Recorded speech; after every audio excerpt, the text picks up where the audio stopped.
The Rexian nobles sipped fermented spore wine beneath a canopy of translucent silk, suspended from silver arches on the observation deck. Below them, the forest moon Threxus sprawled like a living emerald, verdant, humid, and humming with primitive life. A perfect place for a hunt. Female, hissed Lord Drix, tapping his clawed finger against the data slate. Unarmed. Terran species. Low risk, but agile. I selected her myself. Has she cried yet? Asked Lady NYZZ in a slithering tone, her glistening mandibles twitching with amusement. Not yet, Drix admitted. But the fear is simmering. Their kind wears emotion poorly. It's all under the skin. A low chuckle rippled through the semicircle of dignitaries. They gazed down at a massive holoscreen, where a single human woman staggered through ferns as tall as buildings. Her hair was matted, a thin trail of blood at her temple. She looked worn down, bent under heat and gravity. Cass Reeves swatted at a cloud of buzzing insects and muttered to herself. Of course they choose jungle, she said, more annoyed than afraid.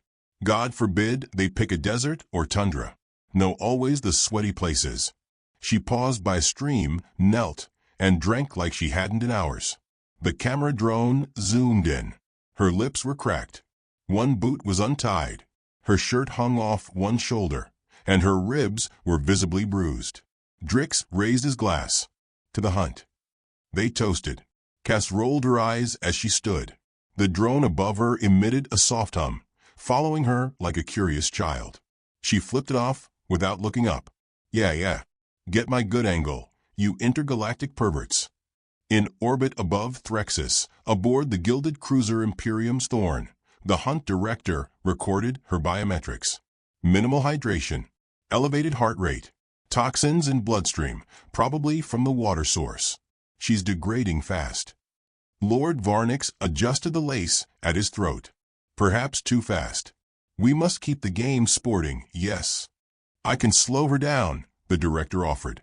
Inject a mild neuroblock. Just a nudge. No, said Lady NYC. Let nature thin the herd. If she dies too quickly, we'll select another. From the trees, Cass spotted a tall, black obelisk, one of the hunt's perimeter markers. She limped toward it and sat beneath its shade, breathing hard. She reached down, picked up a rock, and casually tossed it at the drone. Missed by a mile. Can't blame a girl for trying. Her voice was dry, edged with a trace of southern sarcasm, somewhere between exhausted and unamused. The director noted it. They always try to resist. It's part of their quaint defiance. She's smaller than the last one, murmured Drix. Wiry, said Enwazi, like a nesting predator. Cass took off her boot. Her foot was swollen, the ankle red and raw. Damn you, Rexian humidity. Then, very gently, she touched a small, jagged scar near her inner ankle. A surgical scar. The nobles missed it. The drones didn't register it. But her eyes flicked upward. She smiled faintly at the sky. Above, the cruiser's analyst zoomed in on her expression. She's smiling. Drix frowned. Is she enjoying this? No, my lord. Likely psychological delusion. Oxygen debt. Cass stood, slid her boot back on, and started walking again. Slower now. Her limp exaggerated. The jungle buzzed around her, alien birds, shimmering vines, and the ever-present drone behind her. Should have brought a towel, she mumbled. And a gun. Or a chainsaw. Or maybe a flamethrower. She stopped walking, leaned against a tree, and laughed to herself. It sounded feral. Wrong. The drone shivered, backing up slightly. Above, on the cruiser, something triggered a quiet alert. Biometric signal variation. Cortisol spike. Neural activity diverging from fear patterns. Something else. Shall I recalibrate tracking? Asked the technician. No need, said Drix. The chase begins now. Send the team. Below, in the launch hangars, 10 elite Rexian hunters mounted their grav bikes, sleek, mantis-like machines with curved bone blades and plasma nets. Each hunter was armed with non-lethal tags, stasis charges designed to paralyze the target. The nobles liked their prey alive. A trophy that could scream was more valuable. They descended in a spiral of light and speed. Cass heard them before she saw them. Distant hums, unnatural movement through the canopy. She whispered under her breath, 8 minutes. Right on schedule. She ducked behind a fallen log, her fingers trembling, not from fear, but anticipation. Her body still ached. Her skin still burned. None of it mattered. Her hand slid up her ribcage. She pressed her palm flat against her chest. 1 long second. Then 2. The subdermal transmitter clicked once against her sternum. Light pressure. Signal sent. From space, a single ship stirred. It didn't decloak. It didn't broadcast. It simply moved. Within its hull, 9 figures woke from cryo-silence. Each wore black armor reinforced with human steel. One wiped frost from his dog tags. Another cocked her head and said, "She called." A third said, "About damn time." Cass peeked over the log. The first hunter passed by, silent, gleaming, scanning. She waited. The second came closer. 3, 4. Cass stood. 5 spotted her. She ran. Bolted through the ferns like a broken deer, dodging plasma darts. Her hair whipped across her face, and her breath came fast, ragged, but not panicked. The hunters gave chase. The drone caught every angle. The nobles leaned forward, enthralled. This is it, breathed NYZ. The moment she breaks. Cass reached the stream again. Slipped. Fell. Crawled up. Her hand dragged through the mud. She crossed the clearing, reached the obelisk. Stopped. The hunters encircled her. 10 bikes. 10 nets raised. Drix whispered, "Now." Cass looked up. Smiled. Said 2 words. "Your turn." The obelisk lit up red. 3 hunter bikes exploded instantly. The rest swerved, confused. From the treeline, for charges detonated, flinging mud and flames skyward. Cass rolled to her feet, grabbed the shoulder strap of a fallen hunter, yanked him into the mud, and smashed his helmet with a rock. Above, the nobles panicked. What is she doing? She's not supposed to fight." Cass pulled a weapon from the downed hunter's corpse. Not a plasma gun, just a blade. It was all she needed. She ran again, but not away. Toward the highest ridge in the forest. Toward the smoke. Toward the ship. From above, it roared down like a falling god. The nobles screamed. Alarms triggered. Rexian cruisers tried to scan, but found nothing. The human ship had no transponder. No ID. Just a symbol carved into its hull. A skeletal serpent wrapped around Earth. From inside it, 9 figures jumped. No parachutes. Just thrusters. They hit the ground and moved like wraiths, silent, fast, brutal. The death squad had arrived. On the ridge, Cass waited. Her shoulder bled. Her smile widened. One of the soldiers landed beside her. Helmeted. Tall. Scar over one eye. He tossed her a rifle. She caught it in one hand and said, "Took you long enough, right? You were early. You were slow. Same difference." Behind them, the forest erupted in screams. More Rexian hunters were trying to flee. Failing. Cass aimed down her sights. Picked off one running through the underbrush. "Remember when they said we were extinct?" she asked. Riot laughed. "Yeah, I remember. Let's disappoint them." From orbit, Drix watched in horror as a second signal flared. Deep within the preserved moon's core. The beacon was human-made. It pulsed 3 times. Then the power grid crashed. The cameras died. The nobles were blind. All they had left was sound, screams, gunfire, and a distant, mocking voice. "You should have asked who I was before you made me your game." 15 minutes after the first explosion, the Rexian noble cruiser was in full lockdown. Gone was the silk and song of their earlier elegance. Now, the command deck blared crimson with alerts and glitching visuals. Static hissed where Cass Reeves' tracking signal had once displayed her heartbeat. The screen now looped a single sentence in archaic Earth font. "Error 404. Hunter not found." Lord Drix paced, hands trembling behind his back, sweat clinging to his scales. "What is happening down there?" "Loss of signal across all drones, my lord. No video. No telemetry. All hunter vitals read flat or scrambled." "Scrambled," he repeated slowly. Yes, sir. Some reports show conflicting brainwave activity. One's transmitting Terran music. Music. Livin' on a Prayer by Bon Jovi, sir. Drix's claws twitched. Lady NYZZ coiled in her throne, hissing. This is no longer sport. This is an act of war. Worse, Drix growled. It's a message. 15 minutes earlier, Cass had dropped into the brush beside her squad. She was bruised, muddy, and bleeding, but her eyes were alive. She looked more like herself than she had in years. The man next to her pulled off his helmet. Riot. Late 30s. Crooked grin. Eyes like barbed wire. He lit a cigarette with a match, despite the automated igniter on his wrist plate. Place still smells like Rexian piss flowers, he said, dragging smoke. Cass leaned against a rock, checked her pulse. I missed you idiots. Yeah, well, we were busy, playing poker with war criminals. A woman crouched near them, scanning debris with a handheld sensor. Compact frame, curly hair, goggles pushed to her forehead. Wrench. The squad's engineer. Grids fried.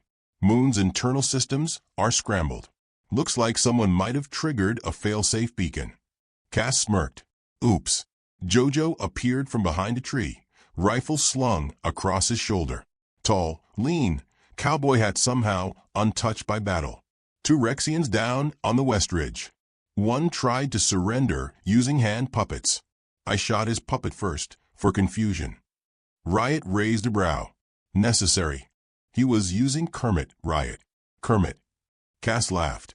It hurt. She winced, pressing a hand to her side. Okay, how bad's the blowback? Wrench tossed her a stim pack. Empire's scrambling. You just pulled a full death squad deployment without asking the Senate. The Senate doesn't exist anymore. Riot nodded. Technically, it's a retirement fund with delusions of law. Then I don't care, Cass said. They hunted me like an animal. I'm hunting them back. Wrench's scanner beeped. Movement. 5 clicks east. Heavy heat signatures. Could be reinforcements. Cass stood. Her voice turned cool. Or survivors. Jojo tapped his rifle. Let's go ask them politely. They moved like shadows, crossing ravines and hacking through oversized fronds. The air smelled of burnt ozone and rotting fruit. Rexian worlds always tried too hard to be exotic. Everything was fluorescent, oversized, poisonous. Cass's squad wasn't known for subtlety. They weren't even supposed to exist. Officially, the Death Squad was disbanded after the Gorvok campaign.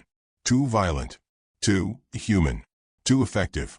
Unofficially, they were used for problems that couldn't be solved with diplomacy or plausible deniability. This was one of those problems. Wrench paused behind a moss-covered log. She threw up a hand. Contacts. 9 life forms. Mostly unarmed. Retreat posture. Cass peeked. Rexian hunters. No longer the composed, elegant killers they'd been earlier. Now they were bleeding, limping, terrified. One was crawling, trailing 3 shattered limbs. Another screamed at the sky, waving a shredded cape, shouting into a communicator that no longer functioned. Cass stepped out from the trees. Evening, boys. They turned. One screamed. She raised her rifle. Riot raised his. Jojo adjusted his hat. Wrench, however, held up a fist. Wait, they're broadcasting something. The hunters knelt. Hands up. They activated a translator node. One, shaking violently, leaned forward. We surrender. Cass raised a brow. To who? You, the alien stammered. The human goddess of vengeance. Jojo snorted. Cass stepped closer. Let's clarify a few things. I'm not a goddess. I'm not here to forgive. And I'm really not interested in mercy. We didn't know, the alien croaked. Cass tilted her head. Didn't know what? That you were you. That you weren't just meat. Cass stared. Then, slowly, she walked over and crouched beside the hunter. Bloodied, scaled, breathing shallow. She whispered, you should have known. A low whine pierced the jungle. Wrench's eyes went wide. Incoming. They dove as a Rexian orbital strike hit the clearing. Blue fire lanced down, exploding in concentric rings. Trees shattered. Air ignited. The kneeling aliens vaporized.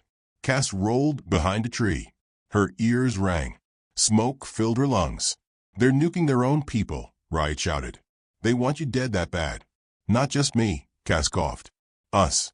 No witnesses. A comlink flared in JoJo's gear. Wrench grabbed it. Tuned the signal. Open band. Rexian Emergency Network. She hit playback. A panicked voice echoed. The death squad is active. Repeat, the humans are alive. Do not engage. Do not provoke. Requesting evacuation from Sector 9. Then static. Cass turned to her team. We're not running. Nope, said JoJo, tossing a fresh magazine into his rifle. Too late for that, Riot agreed, lighting another cigarette. Cass stood, blood streaked down one leg. Then we make it loud. Wrench handed her a detonator. Signal to the Nomad's Wrath is live. Cass clicked it once. In orbit, the human strike ship opened its hatches. Pods launched, armored delivery capsules designed to carry death in packages the size of refrigerators. One pod smashed into a Rexian base outpost. The other landed near a transmitter tower. From them came machines. Drones with mounted chain guns. Sentry bots. Repurposed Mars mining equipment with flame attachments. Cass watched the sky ignite. Her voice dropped. They hunted me for fun. JoJo glanced at the firestorm. Bad idea. Real bad, Riot agreed. They picked the wrong human. Cass's voice hardened. Let's introduce them to all of us. The squad moved again. On the cruiser, Drix was panicking. Their ship is jamming half our systems. We can't fire. We can't scan. We're blind. A younger noble entered. We've received a message. From whom? From Earth. Drix swallowed. What does it say? The noble gulped. Just one phrase. You started it. NYZZ turned to him, voice sharp. Then you'd better find a way to end it. Back planetside, the death squad reached the outpost ruins. Smoke billowed. The survivors, if any, were silent. Cass stood in the center of the wreckage. She stared at a crushed datapad. She picked it up, turned it over. Children's drawings. From some Rexian noble's family. Stick figures. Aliens with crowns and capes. She crushed it in her hand. Then she looked west, toward the capital colony. Wrench approached. You thinking what I'm thinking? If we don't stop them here, they'll rebuild. They'll try again. JoJo raised a brow. And we're not going to let that happen, are we? Nope, said Cass. They started walking. Behind them, the wind carried a low tune. Wrench had rigged the satellite dish to broadcast Earth music planet-wide. The song? Bad to the bone. Cass didn't smile. She just walked. By the time the Rexian High Senate convened an emergency war council, 2 more colonies had gone dark. The first blamed solar flares. The second blamed ghosts. The third colony never blamed anything. It just stopped transmitting. Aboard the command deck of Imperium's Thorn, Drix gripped the railing, scales twitching beneath his formal tunic. How many humans did the hunt involve? Just one, my lord, came the trembling reply. Then why does it feel like we've declared war on hell? Back on Threxis, Cass and her team stepped over the ruins of a Rexian broadcasting outpost. The air smelled like burnt plastic and ozone. Steam hissed from fractured soil. A charred banner reading Galactic Game Preserve. Authorized personnel only fluttered from a cracked pole. Riot lowered his binoculars and grunted. Well, good news is they're finally paying attention. Cass ducked beneath the collapsed arch bad news. They just dropped a diplomatic envoy. Wrench blinked. A what? JoJo snorted. That's adorable. Indeed, across the clearing, a pristine shuttle touched down in perfect geometric symmetry, guided by a drone choir that played soft tones meant to pacify lower intellect species. Blue light bathed the ground like moonlight filtered through calm water. The door opened, and out stepped a towering Rexian in ceremonial silk and beads. Behind him trailed 3 attendants holding scrolls, a gong, and an ornate fruit basket. Cass raised a brow. A fruit basket? Symbol of peace in Rexian culture, Wrench muttered, scanning for weapons. Any chance it's booby-trapped? JoJo whispered, depends. What's in the basket? They waited. The diplomat stepped forward, and Tenny bowed. Sovereign of the House of Sar, envoy of reconciliation, humble speaker for the High Empire. Cass shot his gong. The fruit basket exploded. The envoy dove for cover behind his scroll bearers. Cass stepped out, rifle lowered but not holstered. You try to kill me for sport, and now you send me cantaloupe? Wrench added, that's not even a ripe one. I ran a scan. The diplomat rose shakily. There has been a cultural misunderstanding. Jojo sighed theatrically. Here we go. Cass waved her hand. Do explain. Our noble elite were misinformed. They believed Earth's inclusion in the Treaty of Sapient Dignity was symbolic. Riot scoffed. They hunted a woman like a trophy. Some species consider it flattery, an acknowledgement of worthy genetics. Cass took a step forward. They paraded my biometric feed in real time to 16 core systems. They bet on how long I'd live. The envoy paused, unsure how to navigate the tone. Jojo didn't pause. You're lucky she only shot the cantaloupe. Pineapple, muttered Wrench. Cass sighed. Irrelevant. Get off my moon. But this isn't your moon, the envoy stammered. She raised her rifle again. Is now. The diplomat fled back into a shuttle. The attendants scattered, one still holding half a scroll. The squad didn't chase them. There was no point. Instead, Cass turned toward the horizon, where the towers of Rexian Central Command shimmered in the jungle heat like mirages. We're close, she said. Jojo cracked his knuckles. What's the play? Cass inhaled. Hit them where it hurts. In orbit, Empire Command activated Protocol Violet, an escalation order reserved for rare threats, rogue hive ships, planetary AI revolts, or suspected Terran incursion. A fleet of 50 ships began atmospheric entry. All available Rexian forces were called to Threxus. The planet became a crucible. And yet, only one human squad stood on the surface. They didn't hide. They didn't retreat. Instead, they built a stage. Literally.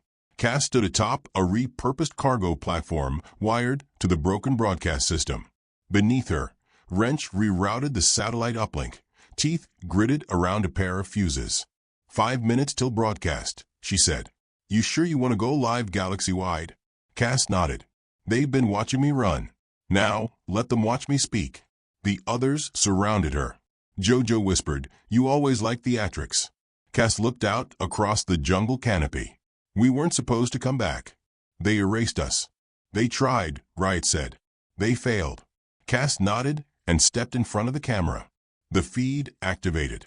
Across 3 star systems, screens flickered to life. Shopping stalls, school rooms, throne halls, prison bunkers, all across the Empire. Cass Reeve stood, covered in mud and blood, bruised and radiant with rage. I'm not a myth, she said. I'm not a ghost. I'm not the story you told your children to keep them from rebellion. I'm human. And you hunted me like prey. Gasps. Murmurs. On the command cruiser, Drix slammed a fist onto the console. Cut the feed. They couldn't. Cass continued. You thought Earth was broken. That after the Gorvok War we vanished. That the Death Squad was dismantled, its survivors lost in the void. Well, we're back. She stepped closer to the lens. And we brought our sense of humor. The screen went black for 3 seconds. Then a montage. Explosions. Slow-motion beatdowns. Jojo riding a burning drone like a mechanical bull. Wrench duct-taping a plasma core mid-battle. Riot tossing a grenade while quoting Lethal Weapon. Final shot. Cass drop-kicking a Rexian noble into a fruit stand. Then the feed cut. Silence across systems. In a trade barge on the edges of the Empire, a Vorten merchant whispered, They're entertaining. A Kesh admiral growled, They're terrifying. On a prison asteroid, a dozen inmates roared with laughter and banged on the walls. Death Squad. Death Squad. Cass turned away from the transmitter, voice low. That ought to wake them. It did. Within minutes, Rexian Central Command scrambled every available mech, drone, and death crawler to intercept the humans. They underestimated them again. Jojo took down a crawler with 3 rounds and a sarcastic smirk. Wrench hijacked a mech remotely and made it dance before self-destructing. Riot guided their retreat with shaped charges that redirected enemy fire onto their own fuel lines. Cass led the charge through it all, teeth gritted, rifle blazing, footsteps like thunder. The jungle burned behind them. Empire Command issued new orders: capture her alive, at all costs. As if that mattered. Back on the field, Cass knelt beside a wounded Rexian officer. The alien coughed blood, tried to lift a blade. Cass caught his wrist and said calmly, "Do you know who I am?" The alien choked. You're her." Cass looked around. Flames danced across shattered trees. The hum of drones echoed faintly in the sky. "No," she said. "I'm us. I'm every human you underestimated. Everyone you mocked for being emotional, irrational, volatile. We're the chaos you laughed at, until we aimed it." Jojo tossed her a stim pack. "Save your breath for the next monologue. Still got a Capitol building to visit." Riot dragged a half-burned Empire banner across the mud. "Gonna make them eat this when we get there." Cass stood. Then she looked out toward the Capitol spires, now clearly visible, golden towers gleaming in denial of their own coming collapse. She said only 2 words: "Let's finish." By dawn, the capital of Threxus was on fire. Ash drifted through the golden spires like desert snow, coating everything in the same gray. Statues of former emperors stood cracked at the knees. Temples once used for coronations and blood rites alike now served as makeshift medical stations or graves. Cass Reeve led the death squad through the outer gates with a calm that felt like prophecy. She didn't bark commands. She didn't shout. She just walked, with cracked boots, scraped knuckles, and a rifle slung across her back like an afterthought. The jungle behind her was reduced to blackened stumps. The city ahead would fall in silence or flame. It was the Empire's choice. No Rexian dared stop them at first. The soldiers that remained on the Capitol walls did not raise their rifles. Many had already discarded them. Cass passed a dozen of them without breaking stride. Wrench hacked the main gate using a toaster coil, a mining tablet, and a wire from Jojo's boot. "You really need to carry better gear," she muttered, sparks flying. "It's not about need," Jojo replied. "It's about cowboy aesthetics." Once the gate cracked open, the squad entered the inner circle of the Imperial Quarter, ornate steps, polished gold, and murals etched with 1,000 years of conquest. Their boots smeared footprints across it all. Ahead waited a single building, domed and burning at the seams. The Imperial Hall of Council. "Last stop," said Riot, dragging a wounded hover guard behind him like a sack of flour. "Want me to knock?" Cass exhaled through her nose. Steady. "No. They'll know we're here." And they did. Inside the hall, the remaining noble council sat in a crooked semicircle. Gone were their silks and arrogance. Many wore charred uniforms, open collars, or bandaged limbs. Drix sat center, pale beneath his scales, breathing shallowly. As Cass stepped into the marble chamber, Drix forced himself to rise. "You've made your point." Cass didn't respond. He continued, trying for composure. "You broke into a sovereign capital. You killed Empire commanders. You destroyed multiple settlements." Jojo whistled. "Man's got a clipboard in his soul." Cass walked forward.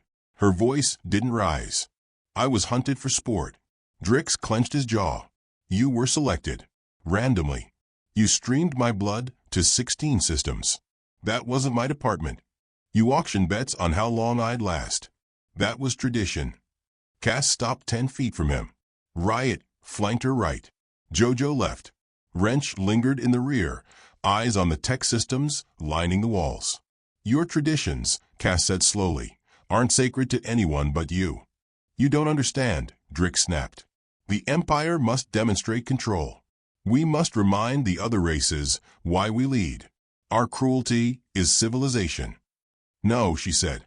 "It's cowardice in costume." A silence fell like a blade. Drix tried again. "We can negotiate terms. The death toll, your team, your tactics, it's already legend. Name your price. We'll pardon you. Immortalize you. A monument, perhaps. A statue." Cass raised her hand. Riot aimed his rifle. Drix froze. "No statues," she said. "Just surrender." He laughed weakly. "You think I'll kneel? To a Terran butcher." "You don't have to kneel," she replied, "but you're going to fall." She stepped aside. Wrench tapped the console behind them. The walls of the hall dissolved into a holographic projection. Real-time footage from across the Empire. Outer colonies in revolt. Border systems defecting. Slave planets turning on their masters. On one planet, a Rexian governor was locked in a prison cell surrounded by children. On another, an entire regiment dropped their weapons and raised a banner painted in Earth symbols. 3 stars and a serpent. "You weren't just watching me," Cass said. "Everyone was." "We broadcast everything," Wrench added. "Your hunt. Your arrogance. Your fruit basket." "Should have used mangoes," Jojo muttered. Cass stepped closer to Drix. "The galaxy saw you hunt a woman who didn't run. They saw what happened next. You ignited rebellion," Drix spat. "Across hundreds of worlds. You destabilized peace." "You never had peace," Riot said. "Just obedience." Cass looked down at the Imperial seal under her boots. It was cracked, chipped. "You hunted a legend," she said. "You didn't think we'd bring fire." Drix slumped into his seat. His voice changed, no longer a tyrant, but an old man who finally saw the scope of his mistake. "What will you do with us?" "We're not here for conquest," Cass said. "We're not like you." "Then mercy." "No," she said. He swallowed. "Justice." Cass considered that. "No," she said again. "Not justice. Just truth." Wrench triggered a secondary feed. Another planet appeared. Then another. Then 50 more. Broadcasts showing human aid ships descending. Death Squad operatives dissolving weapons into building materials. Cities being rebuilt. Not ruled, but repaired. "You rule through spectacle," Cass said. "So we gave you one." "Is this your new empire?" Drix asked bitterly. Cass shook her head. "We don't want an empire." Jojo nodded. "Too much paperwork." Riot flicked his cigarette into a fountain. Cass turned to leave. "We want a galaxy that doesn't fear what it doesn't understand." Behind her, Wrench triggered one last command. From orbit, the Death Squad's flagship sent a final signal, a virus encoded into the old Empire's comm grid.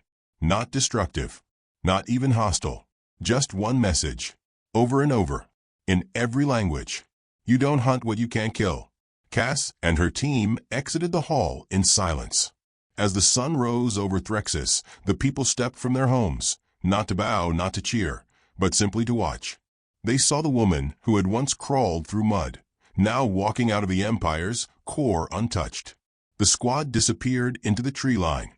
No ceremony, no parade, just legends returning to shadow. Aboard the human ship, Wrench sat at her console. "You really think this holds?" she asked quietly. Cass looked at her reflection in the viewport. Older now, eyes harder. "No," she said, "but it'll make them think twice." Jojo leaned back in his seat. "And if they forget?" Riot cracked his knuckles. "Then we remind them." Cass nodded. "You don't hunt legends without making enemies." And somewhere far beyond Threxus, in the cold corners of the galaxy, the stars shifted, just slightly, as if they, too, remembered her name.